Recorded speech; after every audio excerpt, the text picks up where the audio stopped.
aí, pessoal, bem-vindos a mais um episódio do Spacecast. Eu sou a Alicia, mais conhecida como Ali. Eu sou desenvolvedora mobile e embaixadora do Space Squad. E aí, galera, eu sou o Gabriel Taveira, eu sou embaixador do Space Squad e eu tô aqui com a Letícia. Oi, pessoal, meu nome é Letícia. Eu sou embaixadora do Space Squad, desenvolvedora full stack. E hoje a gente está aqui com o Buzi, que é Tech Lead na Rocket City, para a gente falar um pouco sobre como é fazer parte do desenvolvimento de uma plataforma de ensino, como funcionam os processos lá dentro. E o episódio de hoje está bem legal. Buzi, se quiser fazer sua introdução. E aí, pessoal, meu nome é Gabriel Buzi, eu sou Tech Lead aqui na Rocket City, sou cristão, casado, sou programador há mais de 10 anos, acho que 11 e pouquinho, e trabalho com front-end, back-end, DevOps, mobile, tudo que dá para programar, a gente tá aí para resolver. E hoje a gente vai bater um papo bem legal aqui de como as coisas funcionam lá de tecnologia aqui na Rocket.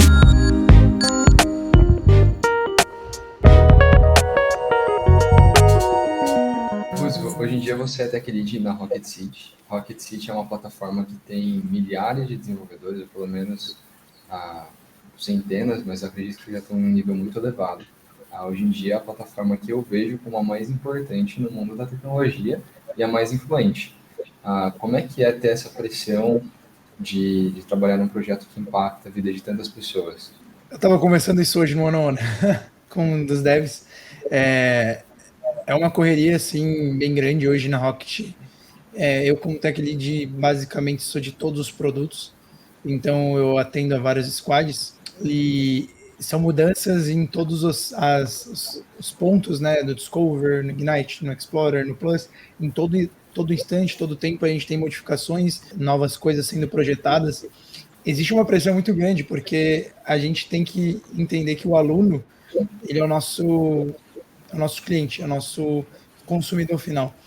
E a gente tem que ter um cuidado muito grande para que ele consiga receber o conteúdo de uma forma com que ele entenda, com que ele consiga seguir os fluxos, com que funcione para ele, para que a gente consiga realmente entregar essa experiência para que ele cresça, para que ele aprenda de verdade.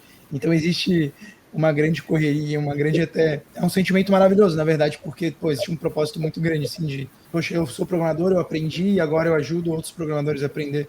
Mas como Tech Lead, existe toda essa questão de estar atento e atenado a todos os movimentos que acontecem dentro da Rocket, justamente porque, como hoje eu cuido como Tech Lead de todos os produtos, eu preciso ter uma visão 360. O que está acontecendo, que talvez uma ação pode ajudar a outra, ou pode dar algum problema se a gente fazer de uma forma, enfim. E mesmo assim, você acabou de falar que também não está tão ligada a somente o código, né? Você tem que estar também preocupado em como vai ser essa experiência para o usuário final, né? Eu imagino que esse seja um dos pontos mais impactantes no meio da trajetória do seu trabalho diário. O meu papel, ele segue várias responsabilidades, né? Tem a responsabilidade de onde você cuida do time, então a gente vê como é que está o time, como é que ele está se sentindo, o time de programadores, o que eles precisam ajustar, como a gente pode melhorar, como é que a gente pode planejar, mas também tem essa questão de olhar para a empresa em si. Então, nós precisamos atuar também em questões de dados, entender como é que eu posso ajudar para que a empresa consiga entender melhor o que está acontecendo com o usuário, o que os nossos alunos eles estão fazendo, como os nossos alunos estão se comportando, como é que quem são usuários ativos, qual produto está dando certo, qual produto não está dando, em que momento uma campanha que a gente está fazendo para conseguir mais alunos, ela está dando certo ou está dando errado, como que a gente pode melhorar. Então, olhar também muito para dados e para ajudar outras áreas acaba sendo muito importante. Como eu tenho essa visão de ponta a ponta, é muito mais fácil a gente entender, beleza, onde eu consigo essa informação, como que isso se comporta, né? Então a gente consegue não olhar só para a plataforma, mas olhar também para outros setores, como a questão de marketing, a questão do time, né, de lead em geral, a questão do time de dados, para que eles consigam realmente avançar e trazer uma experiência melhor e entender onde a gente pode melhorar também. Já que você falou sobre dados e marketing, como é que vocês fazem para acompanhar esses dados, para saber se uma campanha que vocês fizeram converteu em mais aluno? Vocês fazem algum acompanhamento utilizando alguma plataforma específica? Como é que vocês fazem teste AB? Isso tem alguma relação ou não usam na Rocket? Como é que isso funciona? Hoje a gente tem algumas formas de conseguir traquear isso. a gente usa hoje como ferramenta principal, a gente usa o Mixpanel para conseguir fazer o tracking de basicamente todo o comportamento e ação do usuário. Então, por exemplo, a gente tem o DevLinks agora na Rocket. A gente consegue entender quando o usuário se inscreveu, se esse usuário ele entrou, se ele assistiu alguma aula, se ele emitiu o certificado, tudo isso através de eventos. Então, a gente consegue fazer todo esse tracking dele, mas a gente também tem, através dos próprios dados da plataforma de progressão, para entender também aonde ele está. Tinha feito mais uma pergunta, pode repetir só para eu complementar. Cara, eu tinha perguntado sobre como o teste AB inicia nesse processo. Tem páginas que vocês usam ou não?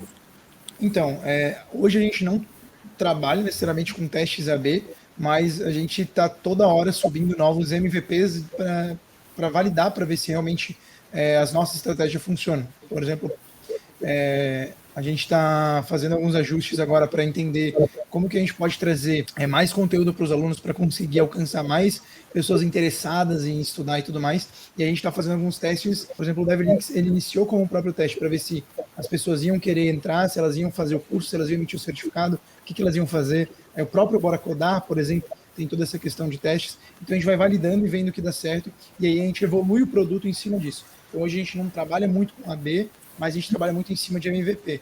A gente senta junto, designa qual é o produto, ele é desenhado, e a gente fala, beleza, a gente precisa construir algo novo, ou a gente pode utilizar o que a gente já tem para fazer isso acontecer, né? Então, geralmente esse é o fluxo que a gente faz aqui na Rocket. Você falou um pouco sobre a experiência, você falou que parte do seu trabalho também é mexer com essa experiência do usuário, do cliente final na plataforma e trabalhar com outras áreas dentro da Rocket também para melhorar essa experiência.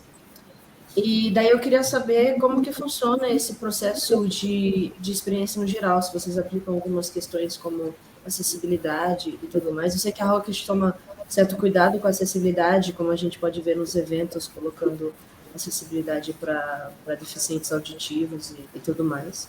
Aí eu queria saber um pouquinho mais sobre esse lado de experiência mais inclusiva, digamos assim. Hoje é muito desafiador assim ter realmente uma plataforma 100% acessível. Acho que a gente ainda está muito longe de conseguir ser 100% em todos os aspectos, mas a gente tenta trazer muito dessa parte de acessibilidade para dentro da plataforma, principalmente para aquilo que é público, porque é onde a gente atinge mais pessoas, né? Hoje dentro da plataforma apenas o Discover ele tem acessibilidade completa, então Libras, questão de legenda, audiodescrição e tudo mais, questão de vídeo mesmo. A gente ainda não está planejando fazer para as outras partes do produto, mas é bem desafiador, assim, né? Já que a gente tem várias mudanças toda hora do conteúdo para manter atualizado, se torna bem desafiador essa parte. Mas quando a gente fala de eventos e tudo mais, onde a gente vai para o público, a gente sempre se importa muito com isso, para que a gente consiga realmente permitir que todas as pessoas possam fazer parte, possam conseguir utilizar, possam aprender a partir do que a gente está fazendo. Então, toda a parte de projeção, ela vem desde o design. A gente faz os designers, no caso, eles já não vêm mais para mim, mas eles desenham toda a página, toda a plataforma, é muito discutido como que vai ser a experiência do usuário, qual é o fluxo que vai ser, e aí entra muito da parte onde a gente participa para entender se faz sentido, se tecnicamente, olhando para a tecnologia, a gente consegue entregar aquela experiência que ela está sendo projetada, né? E aí vai sendo desenvolvido. E aí hoje, os programadores front-end, eles sempre têm um cuidado muito grande. A gente tem o nosso design system, que já ajuda muito já nessa questão de acessibilidade, já que ele já foi construído em cima de componentes acessíveis, né? E também já ajuda muito porque a gente já tem esse dia a dia cuidando muito da acessibilidade. Então a gente tenta trazer muito dos pontos, mas ainda assim é um grande desafio para conseguir deixar 100%. Mas a gente faz o que é possível, né? Inclusive é um dos pontos que a Rocket está puxando mais nos eventos gratuitos, né? Na última LW teve um pouco também de acessibilidade. E é um assunto bem legal, porque cada vez mais as tecnologias acessíveis estão evoluindo. E é bem legal a gente manter um olho nisso. Cada vez mais você está conseguindo utilizar a base de componentes que já são acessíveis, para você não se preocupar muito com isso, utilizar um Radix da vida só para estilizar. Perfeito. E aí ele já tem toda a base. Eu vejo que vocês estão puxando bastante para esse lado. Pô, você Perfeito. falou do design system da Rocket. Como é que foi criar esse design system? Algo que eu sempre tive curiosidade, eu já participei na criação, parte do design system do Zé Delivery, mas eu saí quando estava bem no comecinho. Então quero ver os desafios que vocês tiveram, quero saber como foi colocar essa implementação numa plataforma dessa. Cara, vou te falar que essa vez eu não vou poder te responder, porque quando eu entrei na Rocket, o Design System ele já estava no meio do caminho. Então hoje a gente mantém ele, vai melhorando ele conforme a necessidade, mas desde ter um designer responsável por criar todo o componente, por alinhar com os outros designers quais são os componentes que a gente já tem, né? E a gente vai evoluindo conforme a necessidade hoje do que ainda falta e tal. Então, como a plataforma ela já tem boa parte dos componentes prontos, desde que eu entrei, eu não vou te saber te responder muito em relação ao desenvolvimento antes disso. Mas hoje a gente vai mantendo conforme necessidade. Então, por exemplo, agora a gente está repaginando toda a interface do checkout, a gente entendeu quais componentes eram novos, como que a gente poderia fazer eles da melhor forma, então vai desde o trabalho do designer, construir, entender, e aí isso vem para a gente, e aí como a gente é separado em squads, geralmente quem é responsável de implementar aquilo na plataforma também vai ser o responsável de implementar dentro do próprio Andromeda, né, que é o nosso design system. Quais dicas, Gabriel, você poderia dar para quem quer aplicar essa parte de acessibilidade nos projetos, na plataforma em si? Eu acredito que nem o Gabriel tinha conversado antes, eu acho que a melhor forma da gente iniciar já começando a trabalhar Bom, hoje fica muito mais fácil a gente iniciar através de componentes que já trabalham toda essa parte de acessibilidade, o que ajuda, mas hoje em dia o próprio os padrões do HTML, as exigências dos próprios SLinks, eles já guiam para que você traga o mínimo e o básico de acessibilidade. Você consegue configurar o teu projeto para isso. Então, um estímulo para você fazer isso desde o início que você vai configurar o teu projeto lá, você vai configurar o SLint, já trazer as regrinhas de acessibilidade para que você vá como é que eu vou falar a palavra? Mas que você já vai se acostumando aí colocando os áreas, colocando os outs, os titles e desenvolvendo isso a nível de código. Mas a parte de acessibilidade ela vai além só dos códigos de programação, né? Então hoje a gente tem algumas bibliotecas, até o governo tem uma biblioteca bem legal de acessibilidade que ele faz as animaçõezinhas de libras conforme você seleciona texto e dá para implementar isso, faz bastante diferença, principalmente quando você tem uma página muito textual. Cara, muito massa, eu não sabia dessa biblioteca que fazia animação de libras. Eu acho que eu já vi ela no Gov. No site do Gov tem aquela mãozinha do lado, assim, que você pode clicar e aparece. Vocês usam esse tipo de coisa para Libras lá também? Eu sei que vocês têm legenda. Vocês fazem isso automatizado? Tem alguém que preenche? Alguém que faz as Libras? Ou vocês conseguiram automatizar o processo todo? Então, a gente tem uma parte que é automatizada e a gente tem uma parte que foi feito por uma empresa. Essa parte de Libras que a gente comentou do site do Gov, a gente tem uma página específica que era específica de acessibilidade que a gente fez com a Radix, mas a gente não traz ela para outros projetos a princípio, tá? Mas a parte de legenda te respondendo, como que a gente desenvolveu isso? A gente encontrou uma ferramenta chamada Reshape que ela consegue, baseado no áudio do vídeo, ela consegue gerar legenda. E aí a gente tem uma parceria com eles que, conforme vai sendo gerado as legendas, eles conseguem fazer correções. Por mais que ela consiga gerar, a inteligência artificial seja inteligente, vão ter palavras, principalmente do inglês, ou palavras que talvez são gírias, elas acabam falhando na legenda. Então eles conseguem fazer essa correção para a gente e tudo funciona via webhook. Então quando eles atualizam lá do lado deles, a gente recebe uma atualização e a gente substitui as legendas e ela vai automatizando. Então basicamente a gente tem as legendas todas automáticas hoje. A parte do cover, ela foi feita à mão por uma empresa. Então, o que eles fizeram toda a parte de Libras, toda a parte de audiodescrição e legenda. Então, eles fizeram à mão, assim, foi bem revisadinho. Já não foi usando uma ferramenta automática, né? Mas agora as partes mais internas que a gente tem legendas, é tudo gerado de forma automática. Então, pode acontecer de aparecer uns errinhos bem estranhos, principalmente pelo fato de como na programação a gente fala linguagens. Tá falando português, de repente do nada você fala JavaScript, e aí às vezes a inteligência artificial entende de uma forma diferente e pode gerar uma legenda bizarra. Bom, mas mesmo que tenha essa possibilidade de aparecer erros, é bem legal colocar qualquer tipo de acessibilidade que você conseguir no seu momento, porque qualquer coisinha já vai ajudar bastante, já vai trazer essa oportunidade para outras pessoas de poderem acessar o conteúdo, e isso é bem legal. E o massa de ter uma legenda assim é que ela também facilita, por exemplo, transcrição dos vídeos, né? Então hoje, parte do Explorer, parte do Ignite ali, se você entra na parte de vídeos, você vê a abinha de transcrição do lado, e aí conforme o vídeo vai rodando, ele vai mostrando também o que está sendo falado do lado. Se você rodar e quiser encontrar, às vezes, por uma fala de um educator, né? Você consegue lá e clicar e ele já vai te botar no time do vídeo. Então tudo isso, além de gerar uma experiência, a questão de acessibilidade gera uma experiência também mais fácil, mais simples, muito melhor para o usuário, né?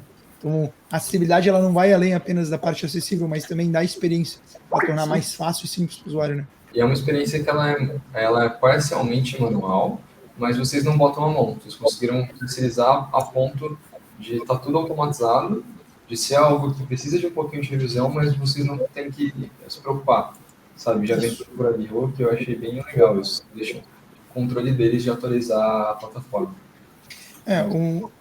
Uma mentalidade que a gente tem aqui dentro da Rocket é que não faz sentido a gente programar o que não é core aqui dentro. Então, a gente sempre vai muito atrás de serviços e tudo mais que conseguem fazer para a gente ou automatizar isso para a gente, e a gente faz a parte de integração. Então, nesse caso, só foi a necessidade da gente integrar para que o vídeo fosse enviado para eles e a gente ficasse escutando qualquer informação de atualização daquele vídeo, né? Então, acho que isso é muito importante, a gente entender como a gente pode integrar e como a gente pode facilitar e melhorar o projeto. Você falou sobre essa questão de terceirizar esses pontos que não são core, né? E eu acho isso muito legal e eu gostaria que você elaborasse um pouquinho mais sobre essa questão, porque é uma mentalidade que normalmente a gente não vê, né? Pelo menos as empresas que eu já trabalhei, que eu fiz parte dos projetos, a gente tinha essa mentalidade de a maior parte que a gente puder fazer sendo nosso, melhor, porque abre mais oportunidade para personalização. Então, eu gostaria que você elaborasse um pouquinho mais nessa questão, que eu achei bem legal. Perfeito. Essa mentalidade eu peguei muito do Diego. Depois de ele assistir inúmeras vezes, eu tinha muito essa mentalidade de desenvolver tudo, porque eu também achava que o ideal era que a gente desenvolvesse tudo do zero, porque a gente teria, teoricamente, mais personalização. O problema é que a gente precisa lembrar que tudo que a gente programa, a gente precisa dar manutenção. E quando a gente olha para a Rocket, e a Rocket vive buscando inovar e trazer coisas novas o tempo inteiro, se eu paro para construir algo que não faz sentido para o meu produto, eu não consigo dar manutenção ou evoluir depois quando precisa. Então, por exemplo, se eu tivesse que desenvolver toda uma ferramenta que fizesse a legenda ou que fizesse algumas automatizações, como hoje a parte de o streaming de vídeo, a hospedagem do vídeo, a segurança do vídeo, no momento que aquilo precisasse de uma atualização, que precisasse corrigir, eu teria que tentar tirar um tempo da pausa de evolução para que eu pudesse mexer naquilo de novo.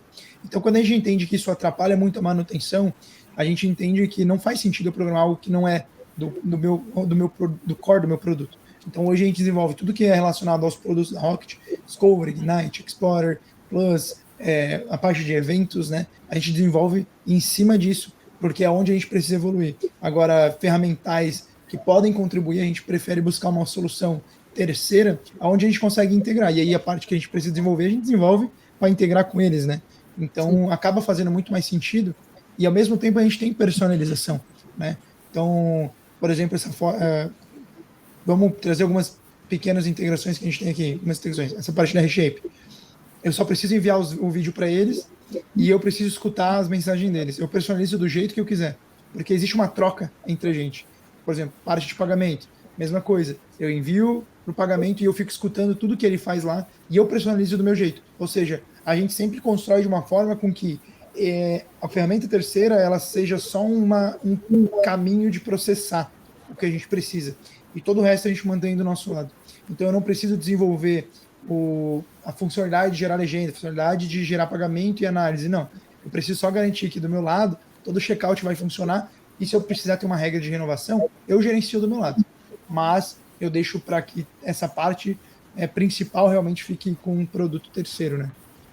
Deixa eu pensar em algumas outras integrações que a gente tem aqui. A gente tem integrações, por exemplo, de CRM, temos integrações de suporte, tem um monte. Então, são coisas que a gente vê que não faz sentido desenvolver e que faz sentido a gente integrar, né? Então, se torna muito mais rápido. Mas são também integrações que eu imagino que vocês utilizam também, por exemplo, os eventos. E aí, por exemplo, os eventos ao vivo que acontecem, seja do AI ou alguma coisa assim, como que é o processo de vocês de lidarem com esses problemas que acontecem que não são de vocês? Por exemplo, você está durante o Dual e daí acontece algum problema na legenda, o servidor da legenda cai, alguma coisa assim. E não é de vocês, entendeu? É da parte do terceiro. E daí, como que funciona esse processo de... Porque tem que resolver lá na hora, né? Papum, porque o evento está acontecendo. Então, como que funciona esse processo?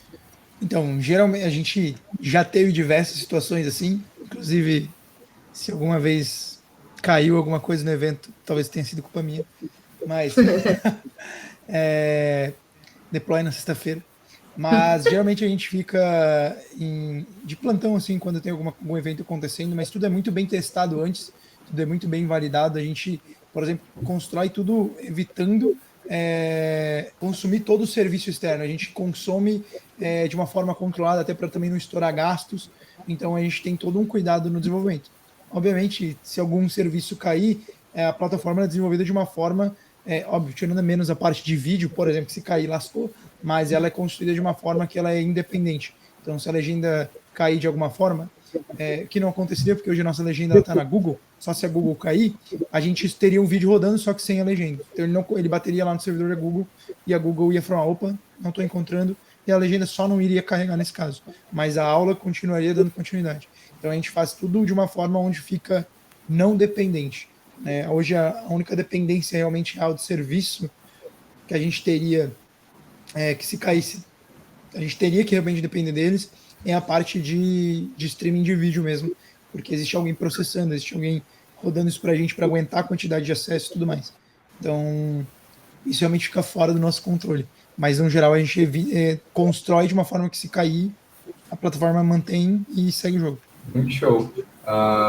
Sobre esses eventos, são eventos que tem geralmente muita gente de uma vez, uma capacidade que não é usual. Vocês costumam ter algum ritual antes de evento ou antes de campanha de marketing, por exemplo, escalar os servidores, ou já esperar algum tipo de problema, ficar olhando em Datadog da vida? O que vocês costumam fazer? Então, antes de quando a gente está construindo o evento, geralmente é desenvolvido algumas coisas novas para a plataforma. Então, a primeira etapa que a gente tem quando existe um novo evento, já sabendo que ele vai ser grande, é olhar para aquilo que vai ser desenvolvido e ver se aquilo é escalável para a quantidade de pessoas que vão acessar. Então, por exemplo, hoje a gente tem uma plataforma de streaming de vídeo, mas ainda assim a gente ainda continua usando o YouTube. Por quê? Porque o YouTube ele aguenta muito mais acesso sem interferir com os nossos usuários da plataforma. Então a gente entendeu que precisa ser dividido. Então a gente testa, valida, vê se faz sentido e vai construindo de uma forma que fique escalável, né? E aí a gente tem a parte de servidor de infra, a gente sempre deixa já pré-escalonado algumas máquinas, porque a gente já tem uma expectativa média de quantas máquinas vão começar a rodar. Então a gente meio que já deixa algumas coisas já pré-preparadas, né?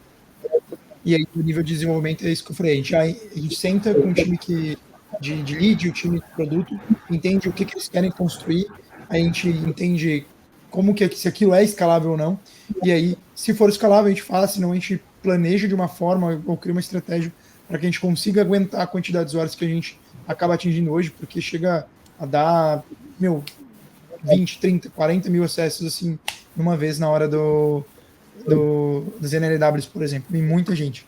Então, o acesso sobe muito alto. E é interessante que você falou sobre essa questão de juntar todo o time durante os eventos.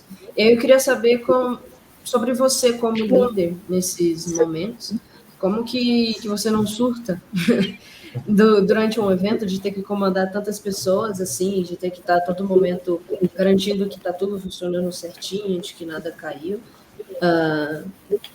Compartilhar um pouquinho da sua experiência nesses momentos, assim. Não sei. Jesus, gente, eu não surto por causa disso. Mas tem que resolver. Então, talvez algo que eu aprendi, já apanhei tanto na vida de as coisas dar errado, que se deu errado, tem que dar um jeito de resolver. Mas nesses momentos, assim, a gente senta muito com o time de produto, a gente entende que a gente é aliado. Como tech lead, eu faço parte do time de produto, mas eu mais olhando para a parte técnica. Então, eu olho para o time, e a gente conversa e entende, olha, o que é possível fazer, o que não é, e aí geralmente a gente conversa e a gente chega numa conclusão de, poxa, isso aqui precisava muito ficar pronto para, às vezes, daqui a 2 dias, a gente precisava subir isso para o evento, e a gente entende uma forma de conseguir entregar o que a gente quer entregar, sem o esforço que talvez seria demais para conseguir entregar no prazo. Então, por exemplo, às vezes a gente tem alguma feature, são 5 features para entregar, a gente entende, beleza, quais dessas aqui vão fazer sentido se realmente estar, ou qual não tem problema de tirar. A gente entende uma forma, estratégia de conseguir levar isso para que seja disponibilizado no evento, né? Então, eu faço muito esse papel, às vezes, até de escudo entre os devs e o time de produto, para entender o que realmente a gente vai prosseguir, o que não vai. Mantenha calma, né? Não tem muito o que fazer. Às vezes a gente tem que também entender a cobrança e desenvolver. A equipe é boa, então a gente consegue sempre atender a expectativa do próprio time de produto e às vezes mais, né? Mas obviamente a gente sempre olha nessa estratégia. Se eu tenho 5 coisas para desenvolver, eu olho o que é prioridade, o que realmente é prioritário, quais são opcionalmente descartáveis, e a gente dá essa tranquilidade para o time para que a gente consiga entregar. E muitas vezes o opcional, né, o que talvez seria feature que a gente poderia deixar de fora, ela acaba sendo implementada porque a gente deixou o time tão tranquilo de que seria viável, seria possível entregar, que eles acabam tendo tempo de tranquilidade suficiente para desenvolver tudo o que precisava ser feito. Então tem todo esse papel de tranquilizar o time para eles conseguirem fazer.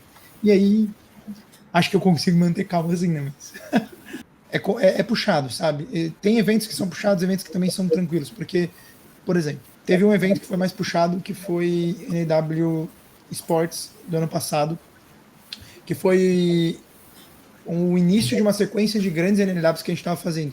Então a gente teve 1,5 semanas, 2 semanas, para trazer toda a plataforma de eventos que sempre era feito por uma landing page por fora, para trazer para dentro da plataforma, encontrar uma forma de escalonar um monte de coisas, escalonar a inscrição dos eventos, para que a gente conseguisse aguentar, para que a gente conseguisse manter o cache, para não derrubar o banco, para não interferir os outros usuários.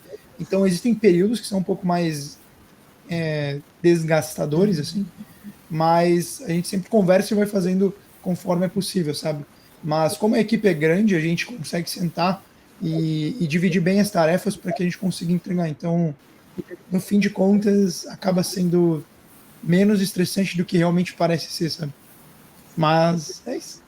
Pô, a gente está falando aqui muito de eventos online, problemas que acontecem no online, mas a Rocket tem um outro lado. A Rocket às vezes faz eventos presenciais também. Eu queria saber como é que é essa correria quando tem um evento presencial. Muitas vezes você precisa estar lá presente, você não está no seu escritório para resolver o problema e às vezes a plataforma cai. Não sei se isso já aconteceu, não sei se é um problema comum, mas como vocês costumam lidar quando todo mundo está ali e tem que lidar com o evento acontecendo? O famoso puxa o GitHub no celular, né? Então, eu não saio de casa sem meu notebook, né? Mas como quando eu não estou viajando, eu estou em casa.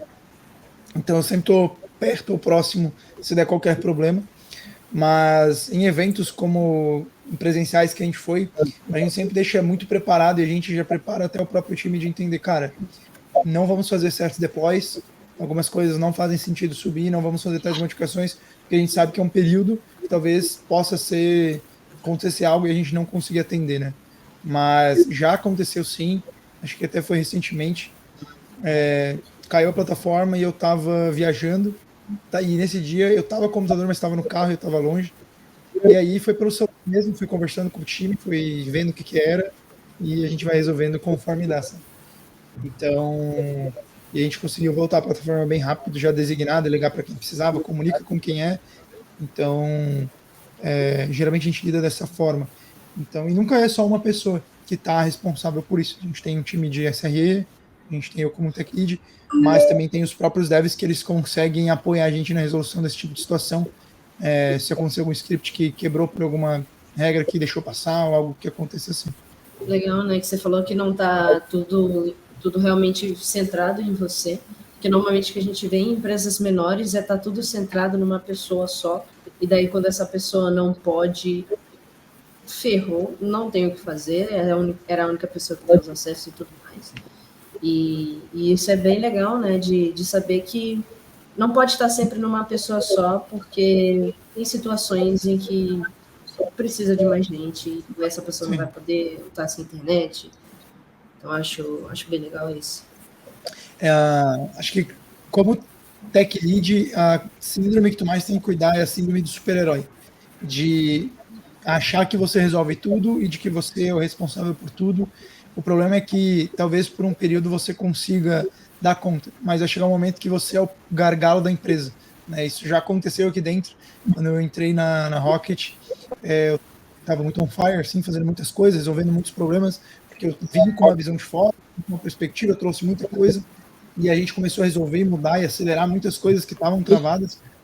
Só que chegou um momento que, opa, o meu papel de tech lead, ele não é apagar fogo e incêndio, é outro. Então a gente começou a entender que algumas coisas precisavam ser delegadas, algumas coisas precisavam ser automatizadas e algumas coisas deveriam ser direcionadas a outros. Então aqui a gente tenta fazer muito esse papel, porque senão, se depender só de um, vai gargalar, não tem o que fazer.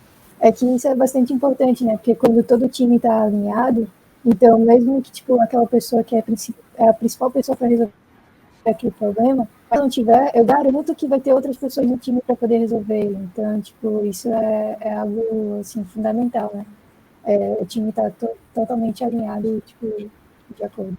Isso é Manter como algo orgânico, né? Tipo, conseguir andar sozinho, não depender de uma pessoa só. E algo que a gente tem feito até esses últimos meses é pegar o pessoal, os devs, principalmente de back-end, e trabalhar junto com eles ponto a ponto. Então, como eu tenho essa visão de 360, às vezes eu vou resolver alguma coisa, eu chamo um próprio dev para ele ter a oportunidade de testar e aprender a programar em parte do código que ele não está acostumado, ou entender aquela estrutura do banco, para que ele consiga também lidar com isso quando eu não estiver disponível, por exemplo. Alguns anos atrás, eu já caí nessa de síndrome de super-herói, de tentar lidar com todos os problemas, de tentar trabalhar no final de semana em coisa que nem estava priorizada porque eu achei que ia melhorar. E não é uma boa escolha, não é algo nem bem visto, dependendo do jeito que você tenta entrar. Então, você tem que ter uma noção de time, tem que trabalhar com um objetivo em comum e tem que ir realmente alinhado com todo. Então, não dá para depender só de você não é a única pessoa, a empresa não deveria morrer se você não estiver ali presente. Então, isso é um tópico muito importante. E essa questão também de você achar que tem que resolver todos os problemas é bem interessante, porque abre a questão de, por exemplo, quando você menos percebe, tá lá trabalhando no final de semana, domingo, meio-dia, você podia estar sentado no sofá assistindo o jogo, mas você tá lá mexendo no código da empresa no horário que você não deveria, porque é o seu horário de descanso. E isso abre para problemas como burnout ou até mesmo outros problemas. Então, todo mundo precisa desse momento de descanso e desse momento de saber que, beleza, eu não sou o apaga-fogo da situação, eu não sou o apaga-fogo da empresa. Eu resolvo problemas que são passados a mim, posso até resolver problemas que eu percebo, que eu apareço, mas é sempre legal você ter esse cuidado de não estar resolvendo tudo ao mesmo tempo, para acabar não afetando a você mesmo e ao seu psicológico. Perfeito. É que se você também se sobrecarrega, o teu ritmo cai, né? Então, quando tu tá fazendo algo que eu sempre cuidei muito, assim, é justamente esse entendimento de que se eu me sobrecarrego com todas as coisas, vai ter um tempo que eu dou conta, mas vai ter semanas que eu não vou dar. E nessas semanas que eu não der conta do meu trabalho, aí é pior, porque aí eu vou me sentir insuficiente. E aí a tendência é que na terceira semana eu caia ainda mais meu rendimento, porque na primeira semana eu me senti muito bom, que eu consegui resolver todas as coisas. Na segunda eu já gargalei, porque eram tantas, eu estava assumindo tantas, mas talvez naquela semana minha energia não estava tão boa, estava cansado, exausto já. e na terceira semana eu já tô pior ainda, porque daí eu me sinto mal pela semana anterior. E aí tu vai de mal a pior, né? Então é sempre bom dar uma cuidada e uma controlada. Sim, pô, às vezes você até cai na síndrome do impostor ali, achando que tu deveria estar fazendo mil e uma coisas quando não é Perfeito. necessariamente o caso. Mudando um pouquinho de assunto, cara, eu tenho uma visão externa que pode estar um pouco errada, mas me parece que o Diego é o maluco da tecnologia nova. Então, vendo ele nos vídeos, parece que ele está sempre ali querendo implementar alguma tecnologia que lançou ontem no produto. E eu não sei se esse é o caso ou não, mas eu queria entender como é que é essa comunicação sua de trazer novas tecnologias ou de receber essas sugestões aí das pessoas que trabalham com você, de como vocês decidem se vão implementar alguma coisa ou não. Tá.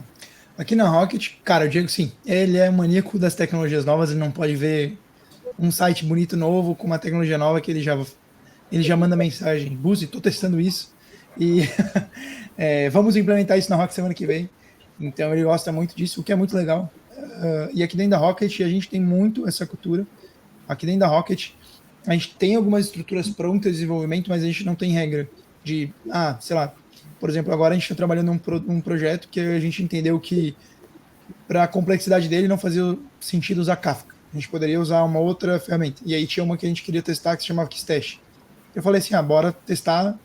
E a gente sentou, viu a documentação para ver se fazia sentido a precificação dele também, para o tamanho do projeto, e a gente foi lá e implementou ela.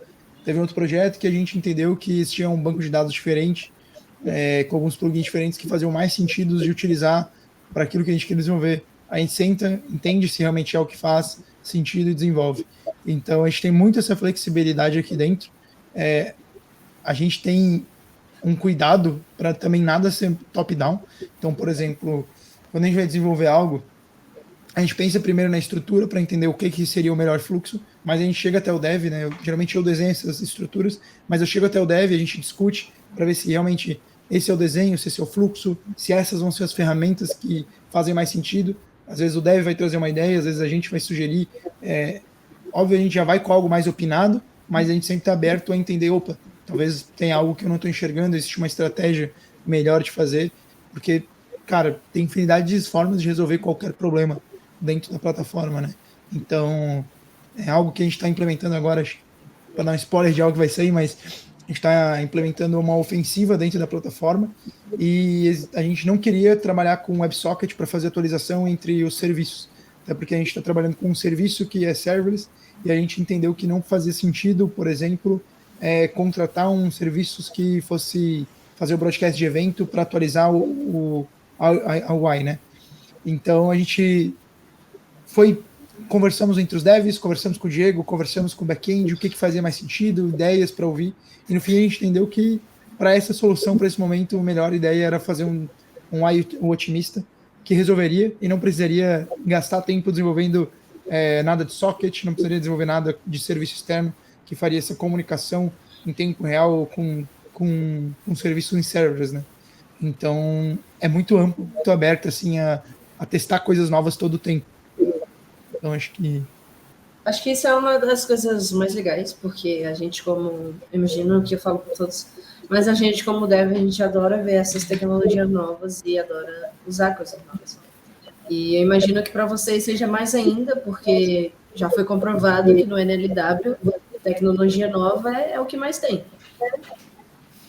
Qualquer coisa de novo que tiverem testando, eles vão colocar, e isso é muito legal, porque a gente tem que estar mantendo atualizado no mercado todo o tempo, e isso é bem legal realmente de ter essa cultura dentro da empresa de permitir essa atualização de bibliotecas e de utilizar ferramentas novas, normalmente que a gente já vê no mercado de trabalho, né, que historicamente tem esse olho torto para tecnologias novas, então é bem legal ver isso mudando.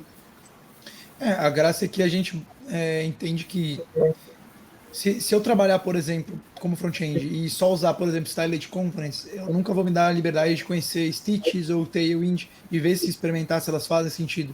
E às vezes pode ser que uma dessas ferramentas vai fazer mais sentido para algum projeto num período que eu preciso desenvolver. Então é importante a gente colocar esse tipo de tecnologia em prática para a gente entender qual é o momento específico que ela vai fazer mais sentido para aquilo que eu quero desenvolver, né? Então, eu acho que essa é a grande graça de ter essa liberdade. E também para os próprios devs, enquanto trabalham, também poder evoluir. É algo que, um exemplo também recente, a gente está trocando a nossa plataforma, front-end antigo da plataforma, que estava em Create React App para o Vite, e algumas das bibliotecas que a gente utilizava não vão ser suportadas, não foram. E aí a gente sentou para olhar se fazia sentido migrar para elas, para a versão nova, ou se a gente se dava a liberdade de procurar bibliotecas novas que fizessem mais sentido e que talvez tivessem mais features que talvez a gente poderia implementar mais para frente. Então, a gente olhou para isso e entendeu que vamos mudar, vamos pegar algo novo, vamos experimentar algo novo, vamos tentar algo diferente. E isso acaba sendo muito legal, porque senão às vezes a gente fica preso a coisas antigas que perdem manutenção, que perdem escalabilidade, e estar em contato com coisas novas é bom, porque a tecnologia ela muda todo dia. Todo dia. Então, quanto mais coisas você conhecer, melhor. Por exemplo, hoje, inclusive, no meu time, a gente passou por isso hoje, porque eu trabalho num sistema legado antigo, e aí a gente se deparou com um problema em que a gente precisava decidir se a gente ia ou não atualizar uma dependência lá do projeto. Só que pelo estado que o projeto está hoje, aí a gente olhou, viu a viabilidade e tipo, não vai dar para a gente poder atualizar, porque senão vai quebrar o projeto e vai dar ruim. Então também existe esse lado que, tipo, por mais que a gente quisesse atualizar a dependência e tudo mais para manter atual, mas às vezes nem todos os projetos a gente vai ter essa situação que a gente vai ter essa liberdade de testar outras coisas, ou até mesmo atualizar por conta do estado do projeto, né, atual, como é que ele está. E aí A gente tem toda sexta-feira a gente tem um negócio que a gente chama de Chapter Dev, que é o capítulo de programadores, de devs, né? E a gente reúne os devs e a gente entende coisas que precisam ser refatoradas e coisas que a gente pode compartilhar de conhecimento novos.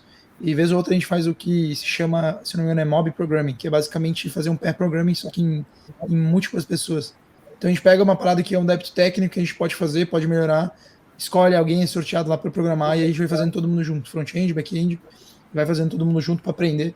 Então a gente tira uma hora e meia mais ou menos para ir fazendo esses débitos técnicos e refatorando, sabe? E nem que a gente parcele em 2, 3 semanas para fazer, mas é um tempo que a gente deixou para isso, para gerar comunicação entre o time, conexão, mas também aproveitar como oportunidade de a gente fazer isso. Então, que isso também faz parte do nosso trabalho. Se a gente também nunca parar para fazer débito técnico, cara, o ano não para de girar. Cada 365 dias muda o ano. A tecnologia muda. Cada ano que tu deixa de mexer no teu débito técnico, cara, é pior.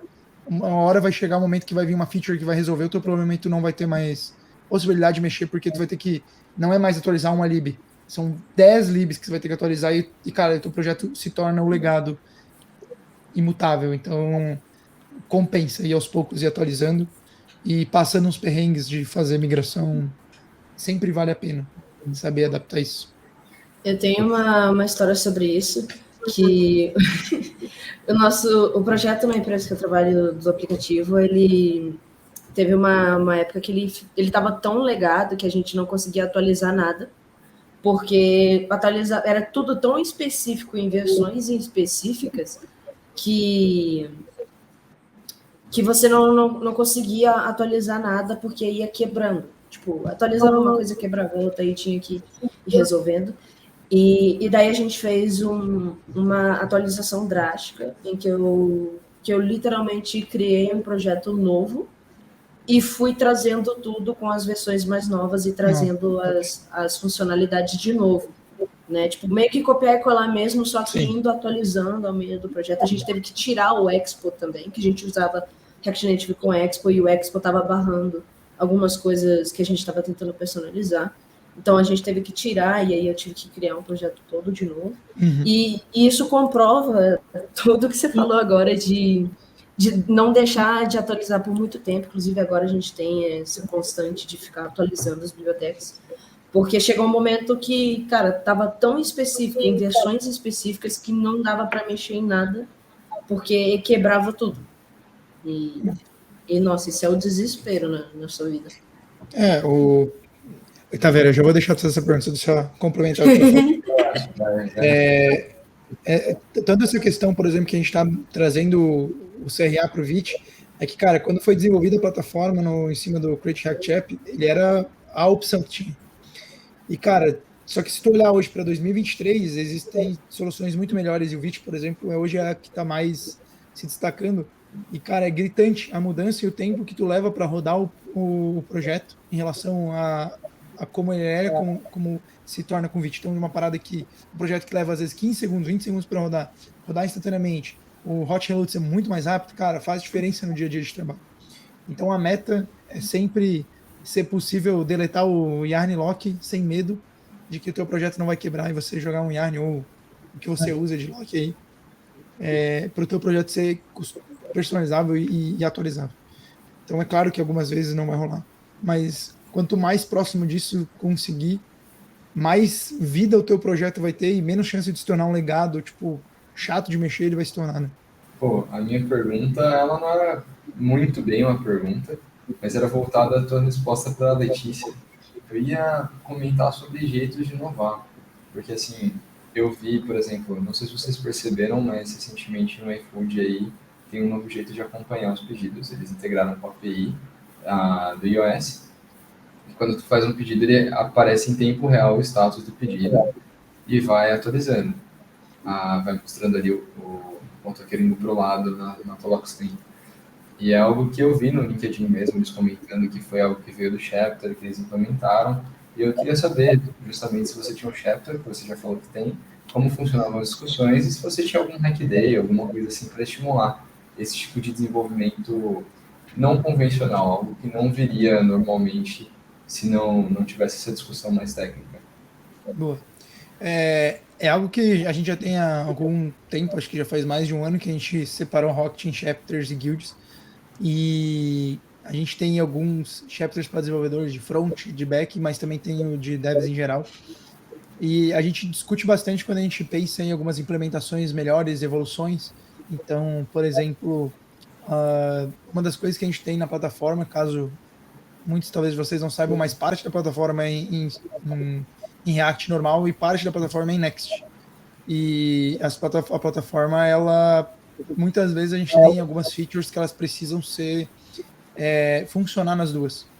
E a gente começou a perceber uma demanda muito negativa disso, porque às vezes a gente fazia uma feature muito grande que precisava ser replicada nas duas e dar manutenção era muito difícil. Então, quando eram coisas pequenas, ok, e quando eram grandes, era desafiador. Então, a gente começou a discutir sobre como a gente poderia resolver isso. Será que, sei lá, o nosso header deveria virar um pacote? Ou será que aquela biblioteca deveria virar um pacote?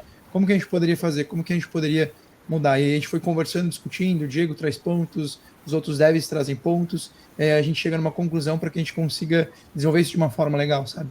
Então, a gente vai olhando desde estratégias técnicas, mas em geral, assim, para como a gente pode melhorar o desenvolvimento. Então, deixa eu pensar em outras situações, padrões também, que a gente vai pegando no meio do caminho. Então, alguns dos microserviços que a gente estava desenvolvendo usavam um padrão, usavam uma forma, até que chegou um momento que alguém no desenvolvimento do microserviço teve um problema, uma dor, e a gente teve que debater para entender, será que essa seria a melhor forma de resolver? Será que a gente não deveria atualizar todos os microserviços para que a gente conseguisse ter acesso a essa funcionalidade? Então, sempre vamos discutindo para entender como que a gente pode evoluir toda a plataforma a nível de desenvolvimento também, para a gente poder ter um trabalho mais alegre, assim, né? Porque também só trabalhar com... se a gente mantém... É a mesma regra do que a gente falou antes, né? Se a gente não atualiza, se a gente não melhora, se a gente não conversa, não debate, a gente trava e a gente vai continuar fazendo errado, né? Então, quais tipos de testes a gente precisa fazer? Vamos lá discutir. Quando a gente montou a estrutura, se juntou todo mundo no Voice Discord, vamos desenvolver a estrutura. Qual forma a gente vai fazer? Como é que vai funcionar? Legal. E eu imagino que faz parte, né, de você fazer parte de uma empresa que o propósito é inovar e ela já prova isso nos conteúdos, prova isso agora, trazendo uma experiência sua mais interna também, prova isso aí dentro, né? E isso é realmente bem legal e dá um certo gosto, realmente. Galera, eu acho que por hoje o episódio fica por aqui, mas foi muito, muito bom falar com você, Buzi. E a gente se vê no próximo episódio. Espero que todo mundo tenha gostado. E valeu, galera. Valeu, pessoal. Valeu, gente. Até mais.